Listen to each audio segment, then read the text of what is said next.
Howdo, it's Villordsutch here, and today I am playing Indiana Jones and the Temple of Doom. Now, I had this as a child, and I seem to remember enjoying it as a child, which is unfortunate because playing it again, it's a pile of crap. Sorry to say, it's a pile of crap. It was made by US Gold back in 1987 by John Prince and Donald J. Campbell. Both of them were involved in 720 Degrees, Mr. Wong's Loopy Laundry, um, Rolling Thunder, and also the awful Super Gran. So this was made by, as we said, US Gold. Chuck anything out, do anything, throw it out, we'll sort it out later. Though they did make an occasional good game. And as I said, when I first played this many years ago, it was brilliant. Though I perhaps was blinkered by the fact it was Indiana Jones. So that's probably what blinkered me. The game is awful. Mainly because, one, the collision detection is dire. Enemies just appear out of nowhere. The scrolling is awful because the scrolling can make enemies appear out of nowhere too.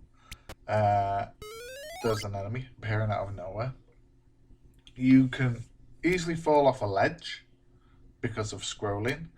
What else is bad in this game?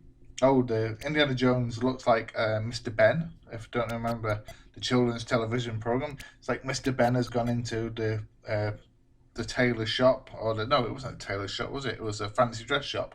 Has gone into the fancy dress shop, and he's coming out dressed as Indiana Jones, and he wants to be a swashbuckling hero, and he really just doesn't look like it. Looks like a fat man in a suit. It's not as good as I remember when I was 1987. I was 12. Not as good as them. This next level was the famous minecart scene, and this is the best scene out of the entire game. And unfortunately, it lasts all of 15 seconds. You're in a minecart, you've got to whip the guys behind you, and some guys at the side of you, and that's it. You don't even control the minecart. You've just basically got to whip the people. And after that, you go into another scene, which is exactly like the first one, except this is monochrome yellow, and you've got to get the Shankra stone over there, and you just walk along. It's not as hard as the first level, which is awfully confusing. You've just got to swing over, get the stone off the moving platform, which has just reappeared. I'm just going to wait a minute.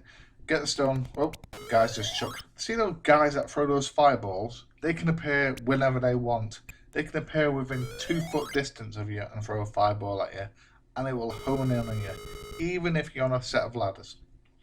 Now the third level is roughly the same as the first level, except the kids are in different places. And on this level, you've got the guys throwing fireballs at you, bats suddenly appearing out of nowhere, and you've got ladders to contend with, and ledges, and poor collision detection. Indiana Jones and Temple of Doom really isn't a good game on the ZX Spectrum. I wish I hadn't gone back and corrupted the memory I had of this game in my mind. I really do wish that. Because I remember the game being really cool. I remember going up to posts and swinging across with my bullwhip and thinking this was one of the best games I ever had on my ZX Spectrum. How wrong I was. It's depressing how bad this game is. Oh, and the code still works, by the way. Jimbo, I don't know if anybody remembers typing Jimbo on the control select screen. That will still give you infinite lives.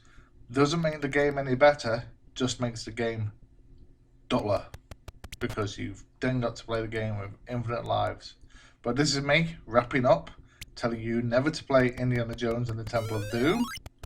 I'll see you all again. TTFN, ta-ta for now. Bye-bye.